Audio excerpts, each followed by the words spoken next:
कधीच नाही चुकणार तुमचे फेवरेट टीव्ही शोज झी5 सोबत, तेही एकदम फ्री। मला तुम्ही सगळ्यांशी एका महत्वाच्या विषयावर बोलायचं आहे। हा आधी बोल ना। काका, बाबांनी तुझ्यासोबत जे काही केलं ते चुकीचं होतं आणि त्याची शिक्षा ते भोगतायत। ते आता घरापासून लांब एकटे तिकडे मिरजला राहतात, पण मला असं वाटतं की आता बाबांना पण घरी परत घेऊन यायला हवं। झालं पुन्हा सुरू। मला त्या माणसाचं नाव सुद्धा ऐकायचं नाहीये। काकू, मी काय म्हणतोय ते एकदा समजून घे ना प्लीज।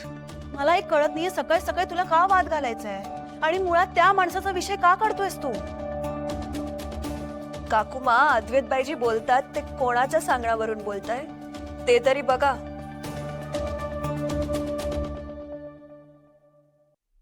माझी विनंती आहे सगळ्यांना, खाताना हे असे वाद नकोत। आत्या, वाद घालायचा प्रश्नच नाहीये।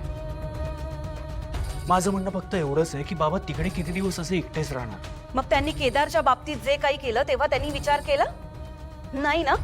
त्यामुळे आमच्याकडून असल्या अपेक्षा करू नका।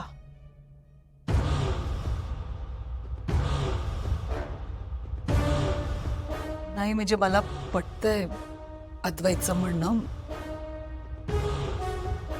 त्यांना त्रास होत असेल। मैथिलीताई, ते इथे परत आल्याने आम्हाला किती त्रास होणार आहे माहितीये तुम्हाला?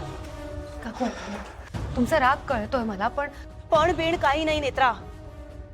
खरं तर त्यांनी जो गुन्हा केलाय ना त्याच्यासाठी त्यांना जेलमध्ये टाकायला हवं होतं, पण फक्त आणि फक्त तुझ्यामुळे तो माणूस बाहेर मजेत फिरतोय।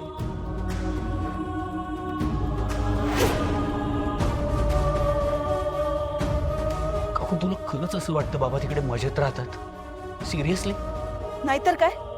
हा, इतर वेळेला न्यायाची बाजू घेणाऱ्या तुझ्या बायकोला त्या दिवशी तुझ्या वडिलांच्या अब्रूची काळजी वाटली म्हणून ते आता बाहेर फिरतायत ना?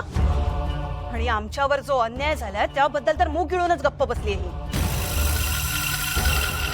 काकू, केदार काकांच्या बाबतीत जे काही घडलं ते चूक होतं। चूक नाही, हा गुन्हा आहे, हा गुन्हा। आणि या गुन्ह्याला तुझ्यामुळे शिक्षा मिळाली नाहीये ही गोष्ट आम्ही मनावर दगड ठेवून मान्य केले, त्यामुळे हा विषय आता पुढे नकोय।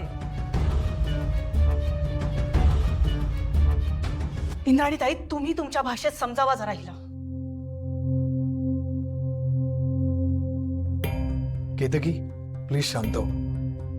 इकडे ये, इकडे ये प्लीज प्लीज। केतकी, मला वाटतं तू आणि फाल्गुनी तुम्ही जरा शांत व्हा आणि शांतपणे विचार करा प्लीज। आधीवर चिडू नका, आपण सगळ्यांनी समजून घेऊया। आधी हा दादाचा मुलगा आहे, त्यामुळे त्याला दादाबद्दल काळजी वाटणं हे खूप स्वाभाविक आहे। झी5 ॲप डाउनलोड करा आणि पहा सर्व एपिसोड्स एकदम फ्री।